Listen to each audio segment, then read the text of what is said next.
Welcome to the Irresistible Woman podcast, your place to learn how to attract the right man this year with confidence and ease.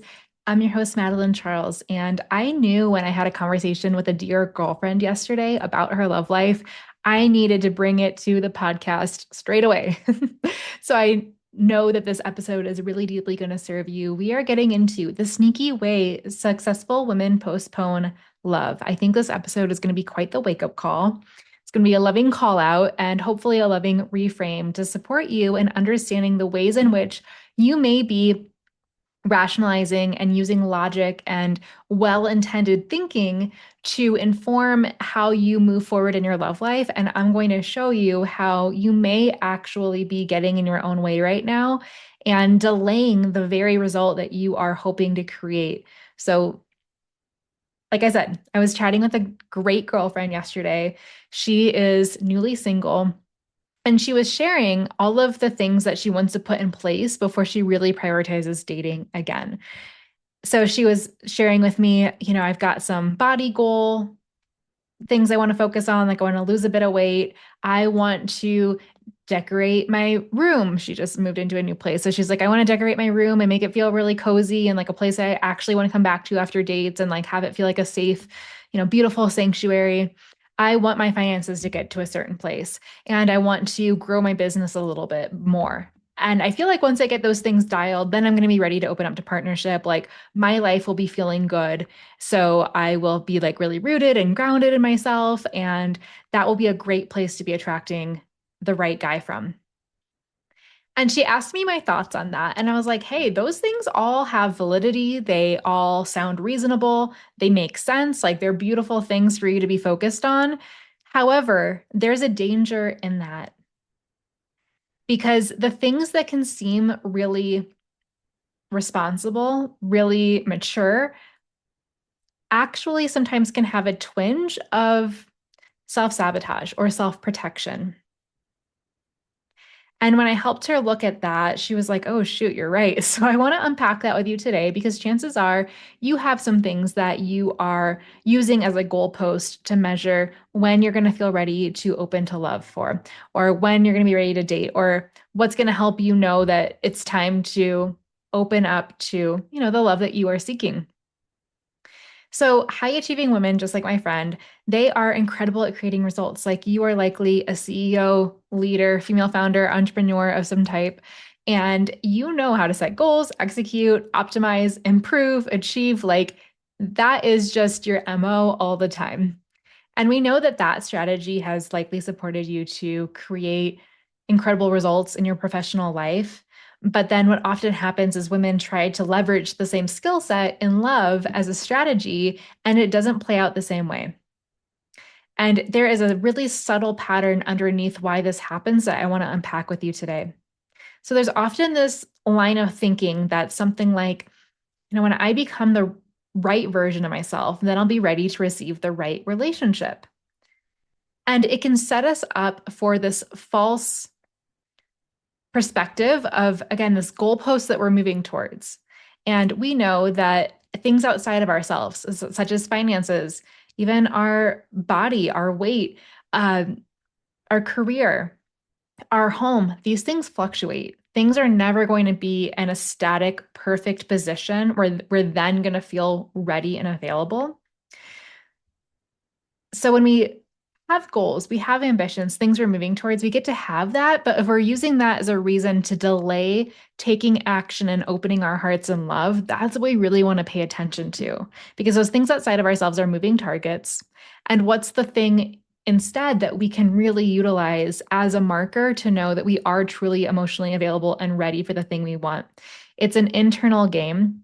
And this is why I focus so much on the attraction blueprint method, because it is going to open up a level of inner security, confidence, self-trust, intuition, and ultimately readiness that no external marker can provide for you. But it makes sense. The desire, the allure of focusing on those external markers because it feels very concrete. It feels like something we can manage. It feels like something we can optimize.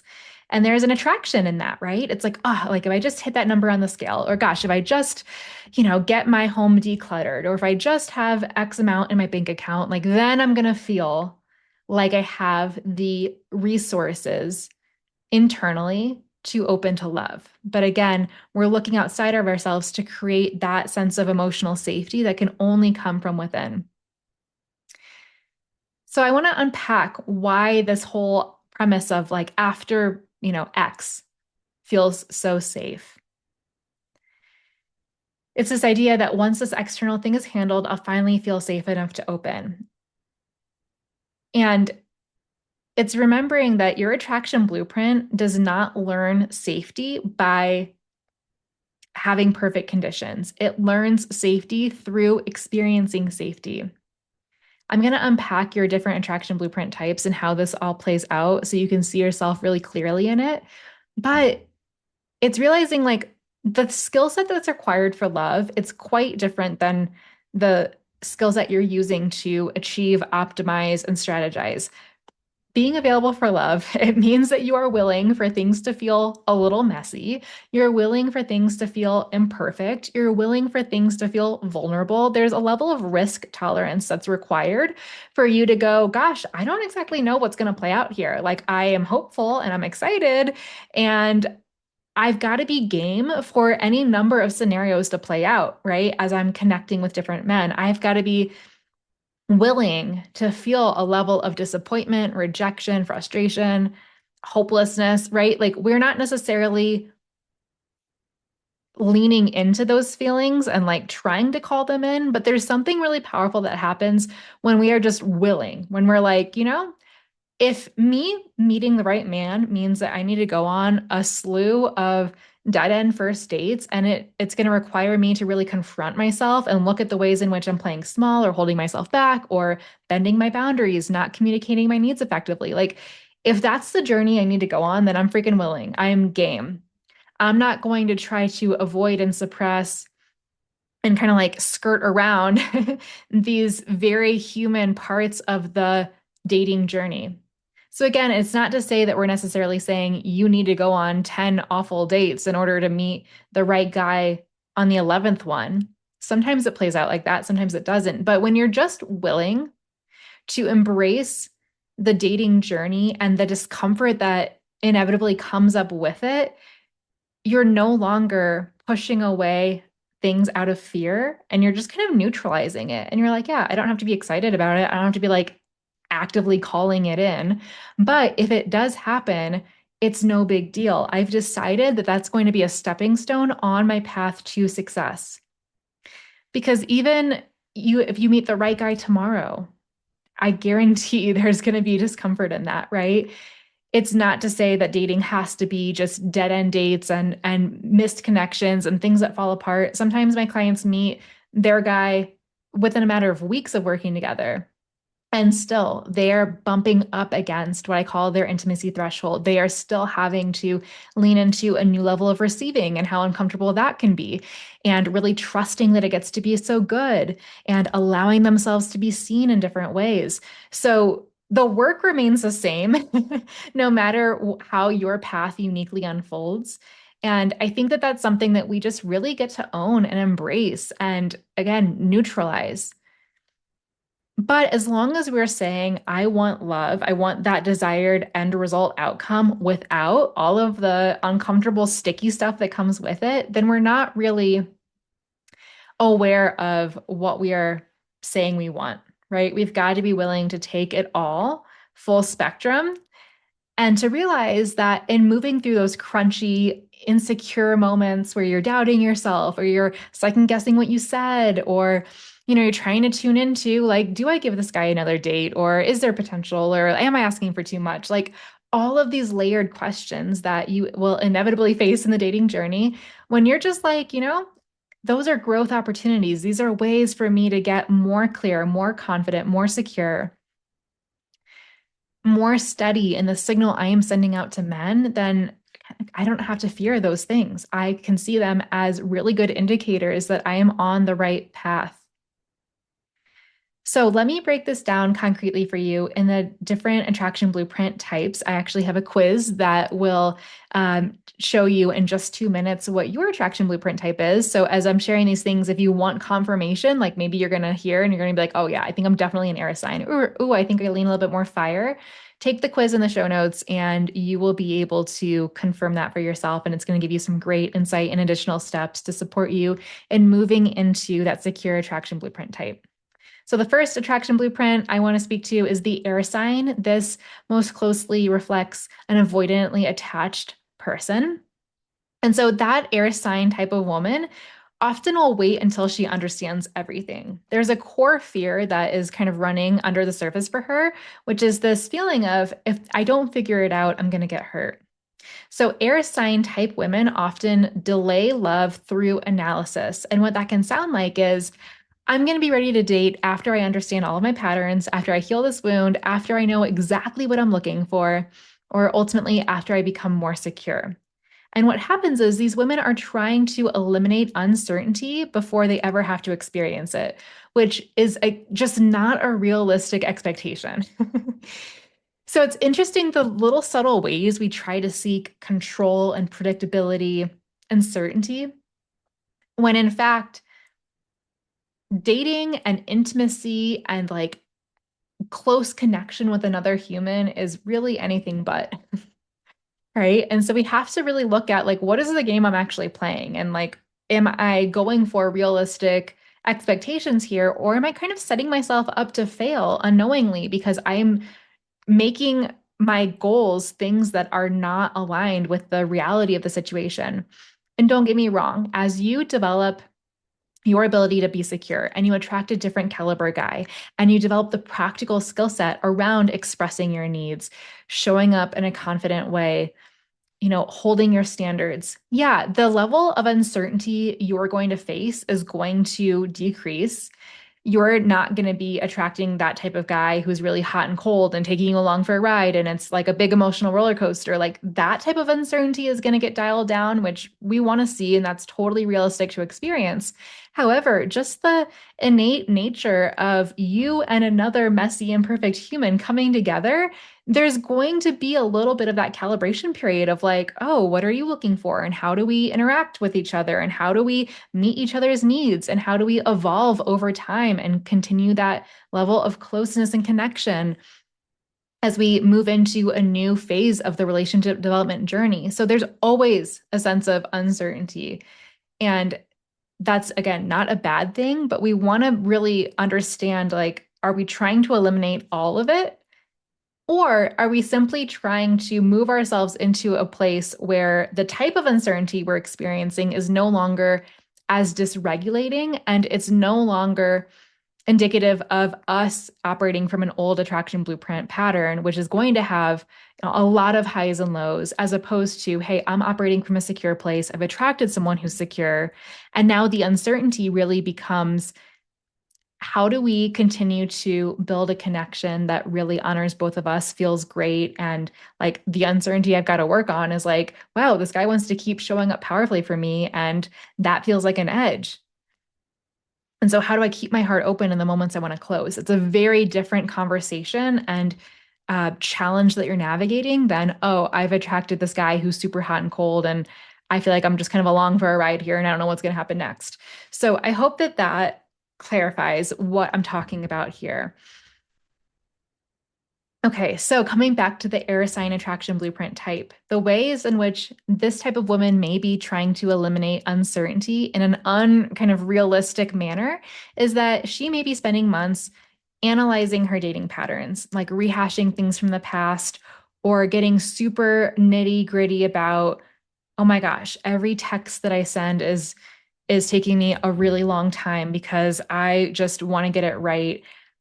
I am maybe listening to a ton of relationship podcasts or YouTube videos or things like that. I'm researching attachment styles. I'm trying to dig into red flags. So there's a lot that you're trying to kind of get ahead of to ensure you don't have to face those things. And it can sound like, oh, yeah, I'm being really productive. I'm like working on myself and I'm learning and I'm growing, but it's going to be capped because you're not actually implementing the things that you are taking in. You're just intellectually gaining a lot of insight, which sure is nice. But there can be a confusion around just intellectually understanding something and truly implementing, experiencing, and refining from real-time feedback. So the growth edge here may be, I can trust myself even when I don't know the outcome. For women who lean a little bit more air sign attraction blueprint, intimacy can feel vulnerable. It can feel suffocating in some ways. There can be this feeling of like you kind of want to push it away if someone's coming on consistently. You're just like, gosh, why does he want to talk all the time? Like, why does he want to see me so much? There can be this feeling of like you are encroaching on my space and my life, and I need you to kind of back up here, even though another side of yourself might really deeply desire intimacy. So being in that kind of push-pull place, it can feel like if I just dig into my patterns more, if I just kind of learn more, then I'm going to equip myself to move out of that. When in reality, it's everything that we're talking about here. Can you continue gathering information while staying open and realize that the certainty, the clarity, the confidence is going to come through leaning in the moments that you want to lean out? Right? There's going to be that kind of knee-jerk reaction for you to want to close off and shut down as men are coming towards you. And for you to see that for what it is and be like, oh, this is my pattern. I'm going to actually take this opportunity to communicate, express, connect, and see what happens from here rather than getting to a place of pushing away by default and then trying to like go more into intellectually understanding myself. And then on the other side of the spectrum is a fire sign attraction blueprint type. And this woman often is experiencing more anxiously attached symptoms and patterns. And there's that core fear for this woman of if I'm not chosen, it means something about me. Like I'm uniquely flawed. I'm the one who is disqualified from having what I want in love. Like other women get to have it, but there's something about me specifically that means that it's not in the cards. And so, fire sign type of women often delay love through achievement. And this is where we can get into that type of pattern that I was describing earlier, where it's like, okay, after I lose the weight, after I hit the income goal, after I become more successful, after I look how I want to look. And like we talked about, it can sound like those are really admirable, respectable goals. However, there is this hidden barrier underneath that enforces this idea of once I become impressive enough, I won't get rejected. If I just get myself to this place that I perceive is going to be more desirable, then men are going to treat me differently. Not necessarily, right? We've talked about how the type of guys you attract and how those connections play out. It really is coming from that internal state where you feel grounded, you feel safe, you feel secure and worthy based on who you are innately, even as external factors ebb and flow as they will. Okay. So the growth edge for you is recognizing where that goalpost moves for you and that external marker of success. And instead reminding yourself, I don't have to become extraordinary to be chosen. I get to be loved for who I am right now. And I can continue to grow and evolve and change and move into my next level desires, but I'm worthy as is today, here and now.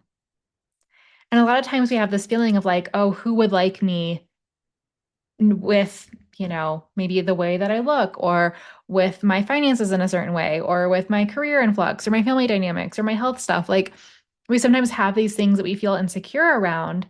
And then we use that as a projection to say, well, I don't know who would want to be with someone like me because of X, Y, and Z.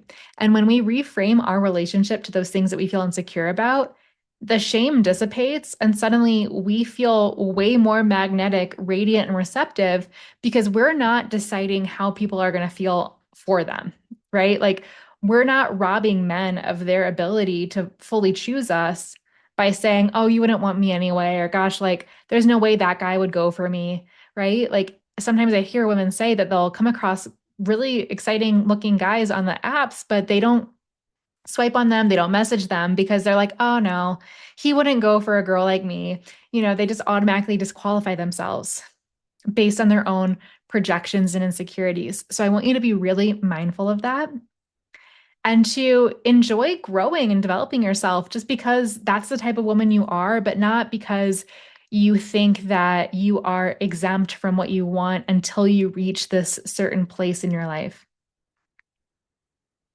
So, all of these examples come down to this shift that I want to offer you, which is that instead of asking, like, when am I finally going to be ready?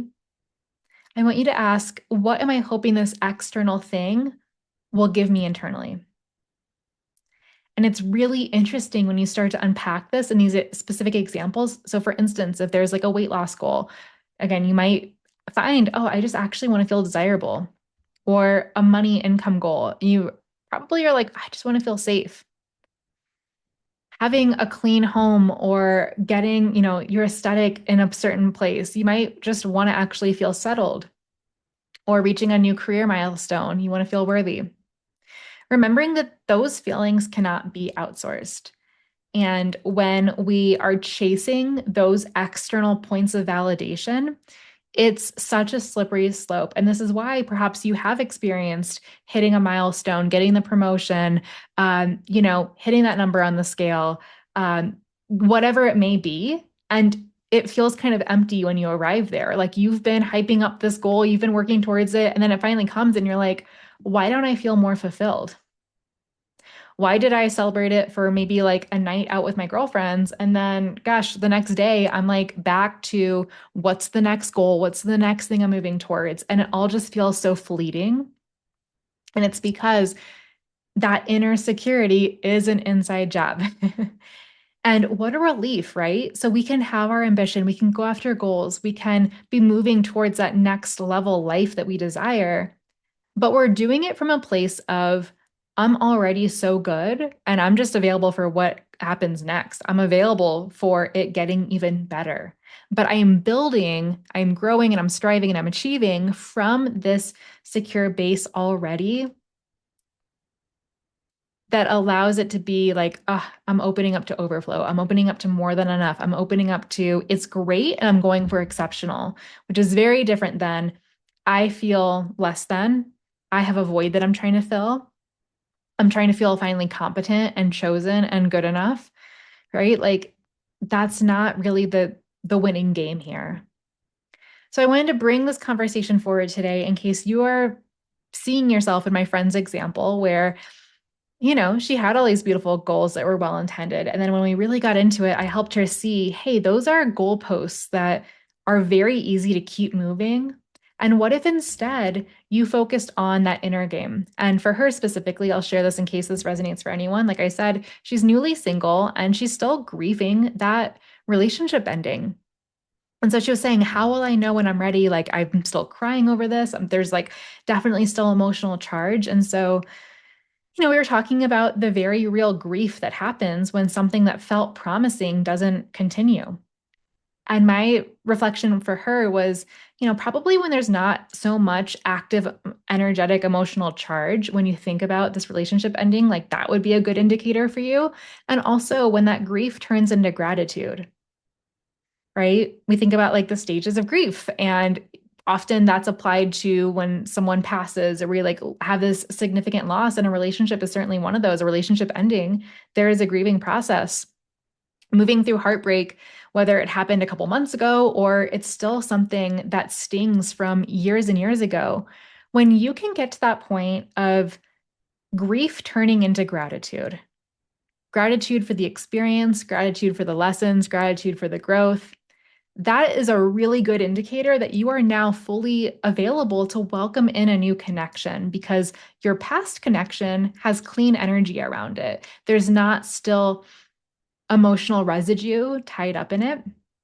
And one of the things my friend shared as well was that she had this feeling of like, was that the best I was going to do? Like, how could I ever attract someone who treats me as well as he did? And we are aligned in all the same ways. And I reminded her that what's really cool when you look back at your past dating and relationship experiences, they're always reflections of the attraction point you were operating from. right? A reflection of your standards, how you perceive yourself, the practical skills you had the ability to practice, like all of those things. And it's always this or something better, right? And so you can take that as like, wow, I attracted someone that really checked so many boxes. Of course, there were some missing, otherwise we would still be together, but like by and large, there was a lot of good here. And so I can appreciate that. I can feel excited by that of like, wow, my attraction set point was operating at such a level that things were clearly lining up. And that's new, that's exciting. And I can use that as a springboard for me to have a new standard, a new level from which I'm operating and attracting from. So I'm going to take all of the good from that past relationship and say, I want all of that and the things that we're missing or we're lacking. And that's now the state that I'm operating from. That's now the vibration that I am emanating from. So the work becomes, how do we not think that the best is in the past, that that was all we get to have, we missed our shot, whatever. And how do we instead open up to a bigger, brighter future? And that's so much of the work I do with women because the past is concrete. We have the evidence, we have the data, we have like the real time emotion tied to it. Opening up to the future, it's like, it's expansive, it's unknown. Our brain doesn't like the unknown. Our brain wants to fill in the gaps with whatever evidence we have. And so it's going to lean on the past to say, well, that's how it was. Are you sure it's going to happen again? How do you know? Right. And so we get to adopt a state of deep trust, faith, again, that inner security that helps us really know in our bones that it is truly always this or something better. And so if it's not this, it is something better. And you get to hold that standard for yourself, elevate yourself into that higher level of attracting from a state of gratitude. So it's interesting. I think that sometimes we avoid and stall around love in the ways that we've talked about throughout this episode because there is that deeper part of us that doesn't fully believe that we get to have what we want. And when we anchor in through the lens of working on your attraction blueprint, shifting some of those default patterns and thoughts that I mentioned earlier into a state of inner security, so much of this clears up. And dating does become much more effective and easeful. And like I said, there's still going to be uncertainty. There's still going to be moments of messy human emotion. There's still going to be moments where you're like, ooh, I did not communicate that in the exact way I wanted. And, we're going to work through it. But being secure and attracting the right man, again, it does not mean that there's never a conflict, that there's never a misstep, that there's never a miscommunication. It truly is all about realizing I have the resources and the skill set to navigate these things effectively, to move through the stages of receiving and opening and connecting in a way that brings us closer together. If there's ever conflict, I have the skills to be able to repair. And I'm not operating from a fear-based state in my love life anymore. Instead, I'm operating from a state of trust, faith, security, expansion. So, if this episode has struck a chord with you, if you're seeing yourself in any of the examples I've shared, I want to invite you to an immersive in-person 3-day coaching experience with me where we're going to clear these things for good. And you're going to understand your attraction blueprint very specifically, uniquely for you, and how to move yourself into that secure state so that you are attracting from that higher attraction set point. You have the practical, emotional, and energetic skills to effectively move through the stages of dating, attract the right guy, and make it last. We are doing this at the Irresistible Woman Activation Live. Again, our 3-day in-person coaching immersive party happening this November 5 to 7 in Denver, Colorado. We are on early bird tickets right now for an absolute steal.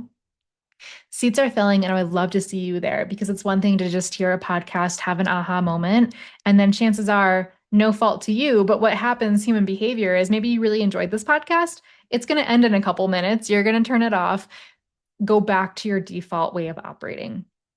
Just because you had an insight or a breakthrough or like an aha here today, it does not mean that it's enough. to create a lasting embodied change. And that's what I really want to support you with.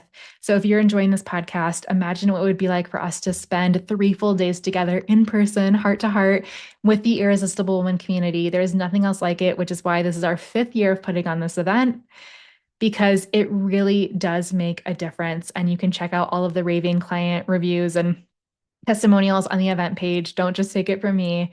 But I would absolutely love to see you there while early bird tickets are still available. So get your ticket right now through the link in the show notes. And I can't wait to see you there. Until next time, keep shining your love light, and bye for now.